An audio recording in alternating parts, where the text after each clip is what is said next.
नमस्कार दोस्तों, आप लोगों का नोट्स बुक आईएएस में स्वागत है। मैं यश कुमार आज आप लोगों को बीपीएससी पीवाईक्यू का तीसरा क्लास लेने के लिए आया हूं और मेरा इकोनॉमिक्स सेक्शन है, जो कि आपके इकोनॉमिक्स से जितने भी क्वेश्चन आते हैं 10 से 15 के बीच में, उस पर हम सब विस्तार से और अपडेट होते हुए डिस्कशन कराते हैं। आइए हम लोग क्लास पर अपने चलते हैं।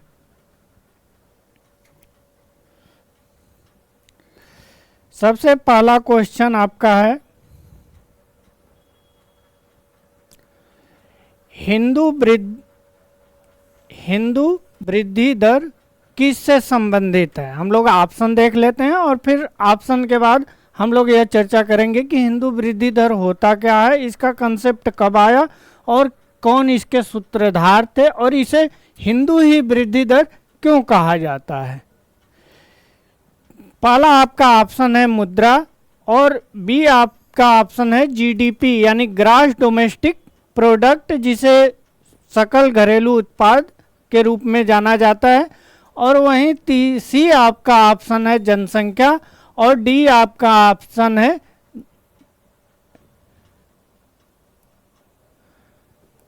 जीएनपी और ई ऑप्शन आपका है, इसका फुल फॉर्म होता है ग्रॉस नेशनल प्रोडक्ट, सकल राष्ट्रीय उत्पाद।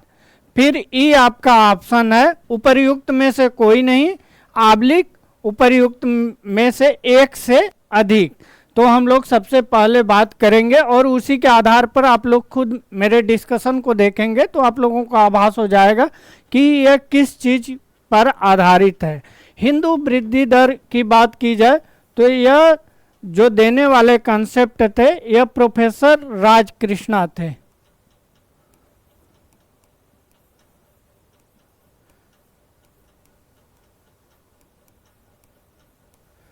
राजकृष्णा थे और इन्होंने 1980 में कहाँ पर दिया था, अमेरिका में अमेरिकन एसोसिएशन करके एक कॉन्फ्रेंस हो रहा था, वहीं पर इन्होंने यह कंसेप्ट दिया।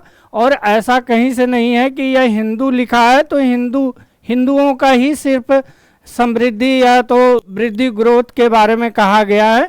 यह उस समय की जो यह 1980 में दिए थे, तो इसमें जो आंकड़ा था आपका यह जीडीपी से रिलेटेड है। यह 1950 से लेके या 1951 से लेके 1980 तक की जो प्रत्येक ईयर की जो आपका जीडीपी थी उसका 30 वर्षों का निकालकर एक औसत निकाला गया था। औसत का मतलब टोटल जितने 30 वर्षों का जीडीपी हो गया और उसे डिवाइड बाई 30 कर दिया जाए तो वह औसत हो जाता है। और यह जो निकला था लगभग आपका 3% था। तो इसी के बारे में वह बतलाए थे कि इतना कम वृद्धि दर भारत अचीव कर रहा है। उसी के बारे में फिर आगे चल के भारत विकास करने लगा। तो अब तो मान लीजिए डबल डिजिट ग्रोथ की भी बात हो रही थी। अगर आप कोरोना से पहले की स्थिति देखें तो जितने भी चीज़ें हैं, भारत सरकार हमेशा यह प्रयास करती थी कि डबल डिजिट ग्रोथ हासिल करने के लिए। तो यहाँ पर जो आपका सही उत्तर है यह आपका बी है, जीडीपी से संबंधित सकल राष्ट्रीय उत्पाद से। एक वित्तीय वर्ष में एक देश में अंतिम वस्तुओं एवं सेवाओं का जो मूल्य होता है उसी को हम लोग सकल राष्ट्रीय उत्पाद या सकल घरेलू उत्पाद के रूप में जानते हैं। आइए हम लोग अगले प्रश्न पर चलते हैं। अगला आपका बेहद ही महत्वपूर्ण क्वेश्चन है, इससे हमेशा क्वेश्चन बनता है। दूसरा आपका है भारत में न्यूनतम समर्थन मूल्य। यह आप लोग हमेशा पढ़ते होंगे, इसे शॉर्ट फॉर्म में एमएसपी भी कहा जाता है, मिनिमम सपोर्ट प्राइस। इसको भी हम लोग चर्चा करेंगे। निर्धारण कौन करता है। पहला आपका ऑप्शन है कृषि लागत एवं मूल्य आयोग, फिर बी आपका ऑप्शन है कृषि मंत्रालय, सी आपका ऑप्शन है वित्त आयोग और आपका डी ऑप्शन है नाबार्ड और ई ऑप्शन है, जैसा कि आप लोग जानते हैं 69वीं से पहले आपका ई ऑप्शन देता था, उसमें उपर्युक्त में से एक से अधिक अथवा कोई नहीं ऐसे करके वह विकल्प बनाया जाता था। तो सबसे पहले हम लोग यह देखते हैं कि एमएसपी यानी कि मिनिमम सपोर्ट प्राइस न्यूनतम लागत मूल्य होता क्या है। न्यूनतम लागत मूल्य वह मूल्य होता है जिस पर भारत सरकार जो किसान होते हैं उनको यह गारंटी देती है कि अगर इससे कम जो मैं प्राइस निर्धारित कर रहा हूँ भारत सरकार बोलती है अगर इससे कम प्राइस अगर मार्केट की जाती है तो आपका जो भी उत्पाद है जिसको लिस्ट किया गया है, और लिस्ट कितने उत्पाद को किया गया है, यह 23 प्रोडक्ट को किया गया है, अगर इससे नीचे आता है प्राइस तो इसको खरीदने के लिए मैं आपको गारंटी देता हूं कि आप प्रोडक्शन कीजिए। ऐसा नहीं है कि आप प्रोडक्शन कर दिए और उसके बाद कोई गारंटी नहीं मिलेगी। आपको कृषि उत्पाद पर गारंटी मिलेगी। जैसा कि आप लोग जानते हैं कृषि उत्पाद जो होता है वह लंबे समय के लिए नहीं होता है और वह एक तरह से आपका ह्रासमान प्रतिफल के रूप में वह प्राप्त किया जाता है। ह्रासमान प्रतिफल का मतलब यह होता है कि जैसे सपोज दैट डिमिनिशिंग रिटर्न भी जिसे इंग्लिश में कहा जाता है कि एक साल प्रोडक्शन बढ़ा फिर डाउन हुआ फिर बढ़ा, ऐसे चलता रहता है। और यह पूरी तरह अगर भारत में कृषि को देखा जाए तो भारत में मैक्सिमम जो कृषि है वो मानसून पर आधारित है, तो इसलिए यहाँ पर एमएसपी की गारंटी देना जरूरी था। और कितने प्रोडक्ट पर दिया जाता है, 23 उत्पादों पर कृषि से दिया जाता है, जिसमें आपका धान, चावल, रागी और आपका तिलहन से है, दलहन है, उसमें कई प्रकार के प्रोडक्ट हैं। फिर अगर बात किया जाए किसके द्वारा दिया जाता है, यह आपका कृषि लागत एवं मूल्य आयोग के द्वारा दिया जाता है और इसकी जो स्थापना हुई थी यह आपका 1965 में हुई थी। किसकी? CACP की। वर्तमान में यह जो था आपका कृषि मूल्य आयोग था। फिर 1985 में इसमें नाम बदला जाता है 1985 में, और यह नाम जो वर्तमान समय में आप देख रहे हैं कृषि लागत एवं मूल्य आयोग यह कर दिया गया था। तो जो कृषि लागत मूल्य आयोग है ऐसा नहीं है कि वह डायरेक्ट अपना रिकमेंडेशन देता है और सरकार को या जो एजेंसियां होती हैं, जो आपका CACP है, CACP यह जितने भी इनपुट हैं जो कि संस्थाएं हैं कृषि क्षेत्र में या वैसे रिसर्च, उनसे वह डेटा इनपुट इकट्ठा करता है और डेटा इनपुट जब CACP को मिल जाता है तो यह जो है अपना रिकमेंडेशन जो है भारत सरकार को देती है। और भारत सरकार का एक सबसे महत्वपूर्ण cabinet committee on economic affair होता है जिसे आप CCEA भी कहा जाता है, और इसकी अध्यक्षता जो करते हैं आपके प्रधानमंत्री जी करते हैं। और प्रधानमंत्री जी इस बैठक में जब अध्यक्षता करते हैं तो उसी में जब CCEA की बैठक होती है तो उसमें यह निर्णय लिया जाता है कि इतनी फसलें हैं इनका हम मूल्य निर्धारित और एक गारंटी देते हैं। सपोज दैट मान लीजिए कि जो आपका खरीफ का फसल है उससे पहले यह कहा गया कि जो चावल की निर्धारित मूल्य होगी उसमें धान की जो क्वालिटी होती है वह कई जैसे ग्रेड A धान का यह निर्धारित कर दिया गया सपोज दैट 2900 रुपये। अगर 2900 रुपये निर्धारित कर दिया गया प्रति कुंतल, तो अगर मार्केट में 2900 रुपये से नीचे धान की कीमत जा रही है ग्रेड 1 की, तो यह भारत सरकार खरीदेगी, यह भारत सरकार गारंटी देती है। और यह जो खरीदा जाता है आपके FCI के द्वारा खरीदा जाता है, फूड कॉरपोरेशन ऑफ इंडिया। तो यह आप लोग इसका ऑप्शन समझ गए होंगे। हम लोग अन्य के बारे में बात कर लेते हैं, नाबार्ड के बारे में। नाबार्ड से अक्सर क्वेश्चन पूछ देता है। नाबार्ड का जो गठन हुआ था यह आपका 12 जुलाई 1982 को किया गया था, और पहले नाबार्ड तो जो था वह RBI के अंदर एक विभाग के रूप में काम करता था। आइए हम लोग अगले प्रश्न पर चलते हैं।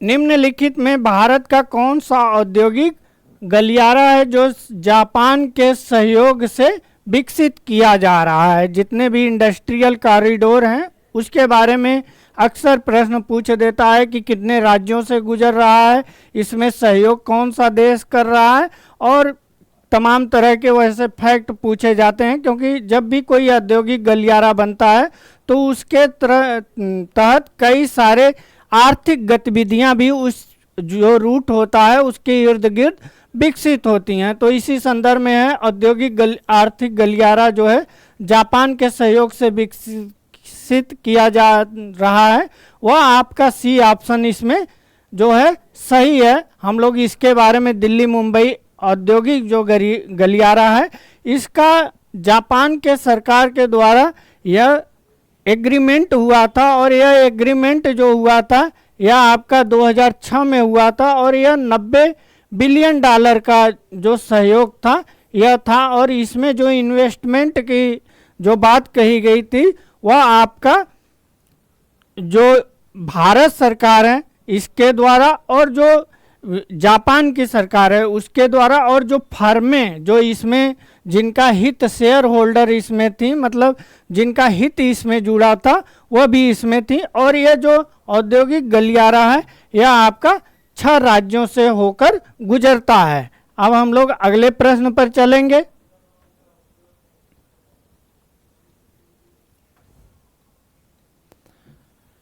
छठी पंचवर्षीय योजना के दौरान निम्नलिखित में से कौन सा कार्यक्रम शुरू किया गया था? सबसे पहले हम लोगों को यह जानना है छठी पंचवर्षीय योजना कब से कब चालू हुई थी, फिर बाद में आपके सामने सारे योजनाएं हैं, उस योजनाओं पर हम विचार करेंगे।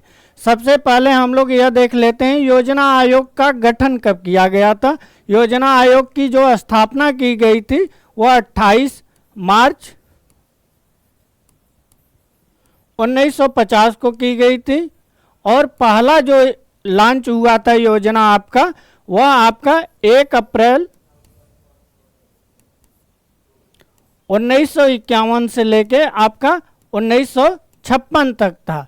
और दूसरी योजना की बात की जाए तो यह आपका 1956 से लेके 1961 तक था। और तीसरी पंचवर्षीय योजना की बात की जाए तो आपका 1961 से लेके आपका 66 तक था। चूँकि 66 जब यह योजना ख़त्म हो रही थी उससे पहले ही कई प्रकार के जैसे सूखा, पाकिस्तान और चाइना से युद्ध, और उसी बीच आपके 1964 में पंडित जवाहरलाल नेहरू जी का निधन भी हो गया था, और भारत इन सब जो चुनौतियां थी उससे उबर नहीं पा रहा था, और इतनी लागतें, कृषि लागतें इतनी ज़्यादा बढ़ रही थी, महंगाई इतना तेज़ी में बढ़ रहा था, इसलिए भारत 3 साल तक एक वर्षीय जो योजनाएं थी उसे वार्षिक योजनाओं के रूप में 3 साल तक लॉन्च करता है। इसे ही योजना अवकाश भी कहा जाता है, और आगे भी गैप होता है, उन सभी को मिलाकर भी कभी कभी पूछ देता है, कभी ऑप्शन में भी पूछ देता है कि कब से कब तक योजना अवकाश आपका हुआ था। तो 1966 से आपका 69 तक हुआ था। अगर बात किया जाए अगली पंचवर्षीय योजना की तो यह आपका 1969 से लेके 74 तक, और जो उसके बाद है पहली, दूसरी, तीसरी, चौथी। फिर उसके बाद 5वीं पंचवर्षीय योजना की बात की जाए तो 5वीं जो पंचवर्षीय योजना थी 1974 से लेके आपका 1979 तक था, चूँकि 1 साल गैप मान लिया जाता है इसी में, और यह आपका 1980 से 1985 तक यह चली थी। और जो छठी पंचवर्षीय योजना थी इसे आपका 2 बार लागू किया गया था, और इसमें जो सही उत्तर है यह एकीकृत ग्रामीण विकास है, और यह एक फ्लैगशिप या तो इसे अम्ब्रेला भी योजना के रूप में जाना जाता है। और यह जो लॉन्च हुआ था यह आपका 1977 में इसे लॉन्च किया गया था, और इसका जो मुख्य उद्देश्य था ग्रामीण क्षेत्रों में जो गरीबी के नीचे जो लोग निवास करते हैं या जिनकी अल्प आय है उनके आय में वृद्धि करने का भी टारगेट था। और यह जो आपका लॉन्च हुआ था यह मार्च 1976 में 77 से यह चलने लगा था। कहीं कहीं आपका 77 भी मिलता है, कहीं 76 भी मिलता है, तो आप लोग इसे याद रखिएगा। और यह छठी पंचवर्षीय योजना में, और यह एक फ्लैगशिप योजना थी। इसका मेन यही काम था कि जो भी ग्रामीण जो जनसंख्या है उनका आर्थिक स्थिति सुधारने के लिए। अब हम लोग अगले प्रश्न पर चलते हैं।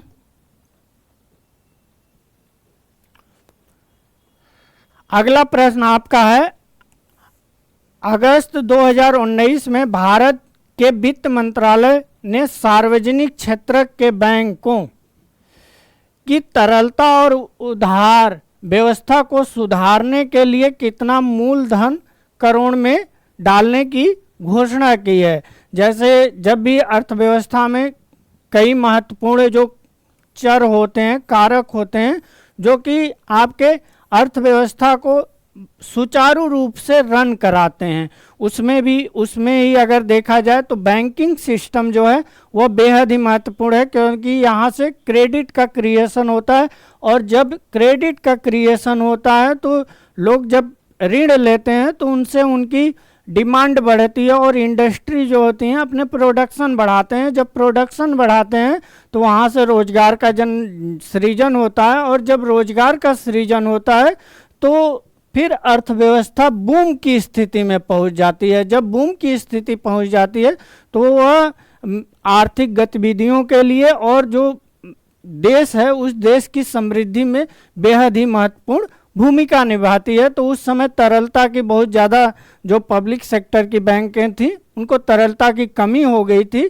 तो भारत सरकार ने 2019 में अगस्त में आपका 70,000 करोड़ रुपया आपका पंप किया था। पंप करने का मतलब उस सेक्टर को दिया था जो कि उस समय आर्थिक रूप से काफ़ी नाजुक स्थिति में चल रही थी। आपके पब्लिक सेक्टर के जो बैंक थे उनकी तरलता और उधार व्यवस्था को बनाए रखने के लिए, जैसा कि आप लोग जानते हैं एनपीए जो होता है, एनपीए या अन्य जो चीज़ों के चलते बैंकों की स्थिति बहुत ही नाजुक अभी भी चल रही है, क्योंकि भारतीय अर्थव्यवस्था इतना मजबूत है कि वह प्रत्यक्ष रूप से दिखाई नहीं देता है।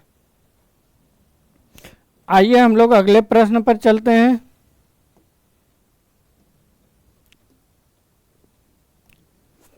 निम्नलिखित में से प्रत्यक्ष वित्त का स्रोत नहीं है।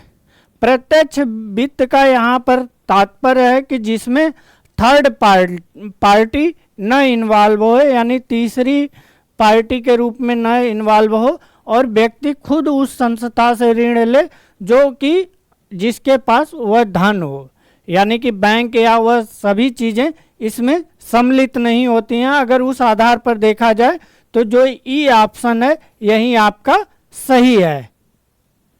यहाँ पर क्षेत्रीय ग्रामीण बैंक होगा, यह टाइप मिस्टेक है थोड़ा।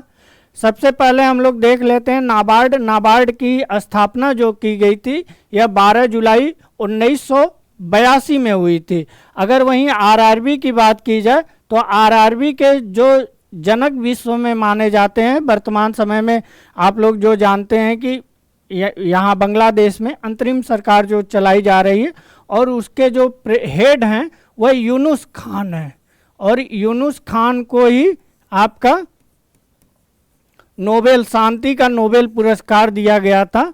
और उन्होंने ही आपका क्षेत्रीय ग्रामीण बैंक यानी कि जो सूक्ष्म ऋण देती हैं वैसे कंसेप्ट दिए थे, और भारत में इसी को देखते हुए आरआरबी का स्थापना किया गया था 2 अक्टूबर 1975 को। तो इसे भी याद रखिएगा, कभी कभी स्थापना पर प्रश्न पूछे देता है। वहीं एसबीआई का राष्ट्रीयकरण की बात की जाए तो एसबीआई का जो राष्ट्रीयकरण इससे पहले 1921 में 3 बैंकों को, bank of Madras, bank of Kolkata और एक और बैंक था, उसे तीनों को, और बैंक ऑफ बॉम्बे, इन तीनों को मिलाकर इंपीरियल बैंक के रूप में कर दिया जाता है। फिर 1954-55 में स्टेट बैंक के रूप में इसे मान्यता दी जाती है। आइए हम लोग अगला प्रश्न देख लेते हैं। इसमें जो सही उत्तर है यह आपका ई उत्तर सही है।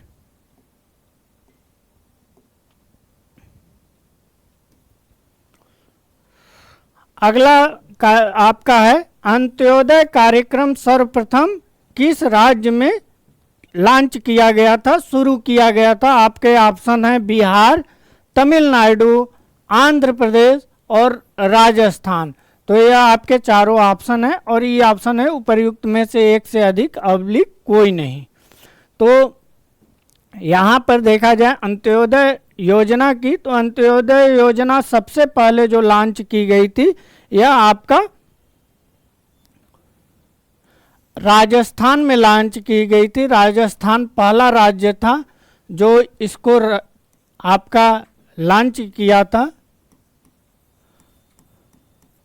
और यह 1977-78 में लॉन्च की गई थी।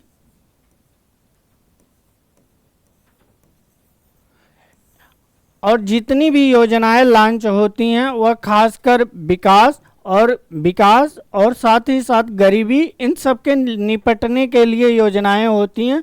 अगर गरीबी की बात की जाए, यहाँ पर जैसे अंत्योदय कार्यक्रम है, यह गरीबी को लेकर है और जो भी योजनाएं लॉन्च होती हैं वह दो प्रकार की गरीबी पर हमला करती हैं। एक तरह से प्रत्यक्ष जो तत्काल सुविधा मुहैया करे और एक है अप्रत्यक्ष जो कि कई स्कीमों के माध्यम से धीरे धीरे गरीबी से बाहर निकाला जाए। जैसे आपका शिक्षा, स्वास्थ्य, इस पर जितनी रियायत या आयुष्मान भारत देखेंगे तो यह सब जितनी योजनाएं हैं यह मैक्सिमम आपकी योजनाएं अप्रत्यक्ष अटैक यानी कि अप्रत्यक्ष आक्रमण से संबंधित है, जो कि गरीबी पर इनडायरेक्ट अटैक करते हैं और गरीबी उन्मूलन से बाहर निकालते हैं। तो यहाँ पर जो सही उत्तर है यह आपका डी है, राजस्थान।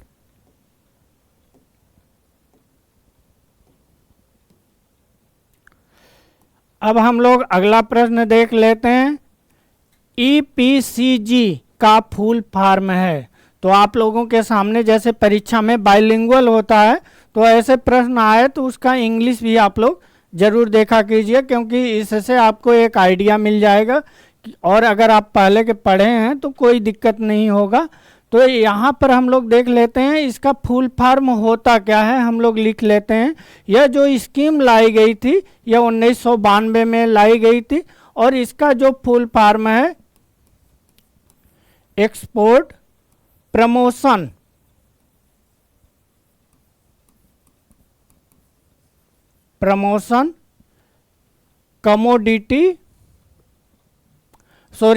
कमोडिटी नहीं है, कैपिटल है,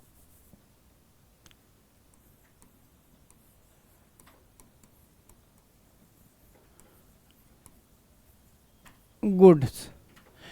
यह इसलिए लाया गया था और यह 1992 में इसलिए लाया गया था कि आपके कोई भी, जैसे मान लीजिए कोई भी चीज़ें हैं, प्रोडक्ट है, उसको अगर बनाया बाहर से आयात किया जा रहा है तो जो बनाने वाले यंत्र हैं, मशीनरी है, उसको बाहर से सस्ते दामों पर एक्सपोर्ट किया जाएगा। एक्सपोर्ट करने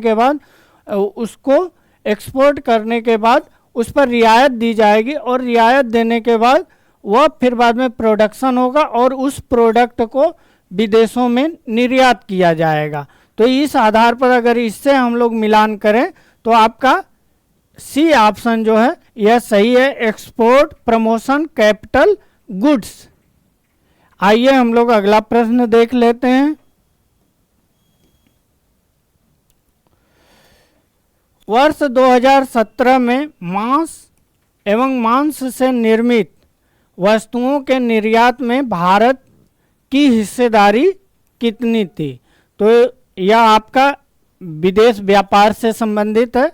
तो इसमें जो ऑप्शन दिया है 5%, 6%, 2% और आपका 3% प्रतिवर्ष व्यापार होता है। और व्यापार जब होता है तो जो कैपिटल भेजी जाती है उसमें कई चीज़ों का महत्वपूर्ण योगदान रहता है। अगर भारत के लिहाज से देखा जाए तो कंप्यूटर इक्विपमेंट और साथ ही सर्विस सेक्टर, इन सब का बहुत ही महत्वपूर्ण योगदान होता है। उसी में आपका वर्तमान समय में जो महत्व बना हुआ है वह मांस और मांस रिलेटेड जो वस्तुएं होती हैं, मीट से संबंधित प्रोसेस जो गुड्स आइटम होते हैं, उनको मिलाकर जब इकोनॉमिक सर्वे आप लोग पढ़ते होंगे तो वह एक जगह डेटा पूरा दिया जाता है कि 2017 में इतना था, 20 में इतना, 24 में इतना, ऐसे करके वो फाइनली डाटा दिया जाता है।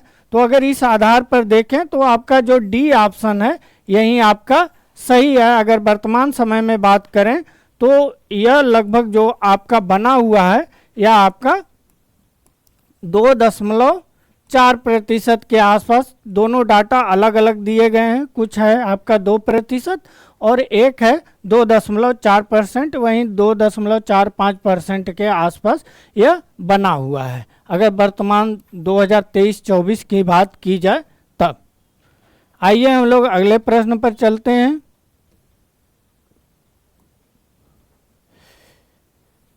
वित्तीय वर्ष 2018-19 में कुल विदेशी मुद्रा प्रारक्षित भंडार, यानी कि यहाँ पर टोटल फॉरेन रिजर्व की बात की जा रही है। तो भारत में जो भी फॉरेन रिजर्व होता है, फॉरेक्स रिजर्व जो भी होता है वह आपका किसके पास संग्रहित होता है, यह आप लोग हमें कमेंट में बतलाइए। तो इसका जो डेटा होता है यह डेटा जारी किया जाता है आरबीआई के द्वारा। आरबीआई यह डेटा जारी करता है और 2018 में आपका 18-19 में जो डेटा आपका था वह आपका 28,55,882 करोड़ रुपया जो था। अगर वर्तमान समय में बात की जाए तो वर्तमान समय में आपका भारत का रिकॉर्ड जो फॉरेन रिजर्व हो गया है यह 704 बिलियन डॉलर हो गया है। अगर इस समय की बात की जाए तो $1 की जो कीमत है वह लगभग 84 के आसपास है, यानी 83.94 ऐसे ही चलता है और रोज घटता बढ़ता है, क्योंकि जो इस वर्तमान समय में निर्धारित होता है वह डिमांड और सप्लाई के आधार पर होता है। जब रुपया मजबूत हो जाता है तो डॉलर डाउन हो जाता है, और जब रुपया कमज़ोर होता है अंतर्राष्ट्रीय बाजार में तो जो आपका रुपये की कीमत है वह घट जाती है और कभी कभी आपका डॉलर की कीमत बढ़ जाती है। यह डे बाय डे होता रहता है, और जब ज़्यादा गिरने लगता है तो आरबीआई इंटरफेयर करती है। आरबीआई इंटरफेयर करने के बाद डॉलर के रूप में जंप कराती है मुद्रा के माध्यम से, जिससे स्थिर बन जाता है। तो यहाँ पर जो सही उत्तर है यह आपका 28,55,882 करोड़ रुपया है। अगर इसी में आपका 84 से आप गुणा कर दें तो आपका जो आंकड़ा मिलेगा वहीं आपका बिलियन में जो होगा वहीं आपका वर्तमान समय में फॉरेन रिजर्व होगा, जो कि इन टर्म ऑफ रुपीज होगा। आइए हम लोग अगले प्रश्न पर चलते हैं। उससे पहले एक चीज़ और मैं जिक्र कर दूं आप लोगों के लिए। जो फॉरेन रिजर्व होता है इसमें आपका वह सभी आरबीआई के पास चीज़ें जमा होती हैं जो अंतर्राष्ट्रीय व्यापार में जिनका बेहद ही महत्वपूर्ण योगदान होता है। जैसे आप लोग जानते हैं जो कि जितनी भी बास्केट करेंसियाँ होती हैं जो आईएमएफ के पास, अंतर्राष्ट्रीय मुद्रा कोष के पास, जैसे आपका येन, युआन, पाउंड, फिर यूएस डॉलर और आपका एक यूरो, इन पांचों करेंसियों को मिलाकर आपका एक बास्केट बनता है। और यही 5 करेंसियों के द्वारा आपका एसडीआर, यह भी एक महत्वपूर्ण इकाई है, और यह जो जारी किया जाता है वह आईएमएफ के द्वारा जारी किया जाता है। इसे गोल्ड पेपर भी कहा जाता है, और यह भी आपका विदेशी मुद्रा भंडार में एक महत्वपूर्ण कंपोनेंट होता है। उसके साथ ही साथ आपका जो गोल्ड आरबीआई के पास होता है वह भी एक महत्वपूर्ण कंपोनेंट होता है। साथ ही साथ जो आईएमएफ के पास भारत सरकार द्वारा, यानी कि आरबीआई के द्वारा जो वहाँ पर जमा होता है रिजर्व में, वह भी एक फॉरेन रिजर्व के रूप में उसे भी सम्मिलित किया जाता है। तो आइए हम लोग नेक्स्ट क्वेश्चन पर चलते हैं। 2011 जनगणना के अनुसार निम्नलिखित में से किस धार्मिक समूह में सर्वाधिक साक्षरता दर दर्ज की गई थी? आपका पहला ऑप्शन है। और यह 2011 का डाटा पूछा गया है, चूंकि अभी 10 साल हो गए हैं, 15वां साल करीब चल रहा है, अभी तक जनगणना नहीं हुआ है, तो हम लोग इसीलिए 2011 के डेटा के अनुसार क्वेश्चन पूछा जा रहा है, उसी को हम लोग देखेंगे। पहला आपका है ईसाई, बी ऑप्शन आपका हिंदू, सी आपका ऑप्शन है सिख, और डी आपका ऑप्शन है जैन। तो यहाँ पर जो सही उत्तर है वह जैन है। जैन कम्युनिटी सबसे ज़्यादा शिक्षित है 2011 के जनगणना के अनुसार। उसके बाद बात किया जाए तो ईसाई, ईसाई के बाद बौद्ध, बौद्ध के बाद आपका सिख, सिख के बाद हिंदू, हिंदू के बाद आपके मुस्लिम आते हैं। वहीं पिछले में एक फैक्ट बतलाना छूट गया था पिछले क्वेश्चन में कि भारत फॉरेन रिजर्व में अब चौथे नंबर पर पहुंच गया है, जो कि पहले नंबर पर बात किया जाए तो चाइना है, फिर जापान है, फिर उसके बाद स्विट्जरलैंड है, फिर भारत का नंबर आता है। तो भारत अब विदेशी मुद्रा भंडार में काफ़ी महत्वपूर्ण हो गया है, और जिस देश के पास जितना विदेशी मुद्रा भंडार ज़्यादा होता है वह देश उतना ही मजबूत माना जाता है। तो आज का मेरा यहीं पर सेशन आप लोगों के लिए समाप्त हो रहा है। आप लोगों का नोटबुक IAS में जुड़ने के लिए तहे दिल से धन्यवाद।